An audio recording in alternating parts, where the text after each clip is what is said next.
দর্শক, কখনো কি ভেবেছেন যদি পৃথিবী থেকে পুরুষের অস্তিত্বই বিলীন হয়ে যায়? শুনতে অবিশ্বাস্য লাগলেও সাম্প্রতিক গবেষণায় উঠে এসেছে এমনই এক চমকপ্রদ ভবিষ্যৎ ভাবনা। 11 মিলিয়ন বছর পর হয়তো পৃথিবী হয়ে উঠতে পারে সম্পূর্ণ পুরুষ শূন্য।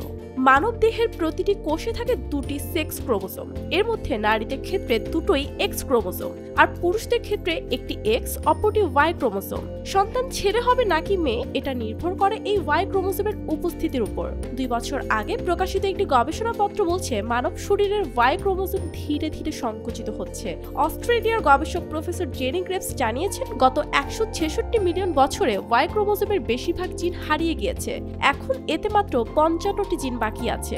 গবেষকরা বলছেন প্রতি মিলিয়ন বছরে প্রায় 5টি জিন হারাচ্ছে এই ক্রোমোসোম। এর মানে যদি এই হার অব্যাহত থাকে তাহলে আগামী 11 মিলিয়ন বছরের মধ্যেই বাকি থাকা জিনগুলো বিলীন হয়ে যাবে। তখন মানুষের প্রজননে আর পুরুষদের ভূমিকাই থাকবে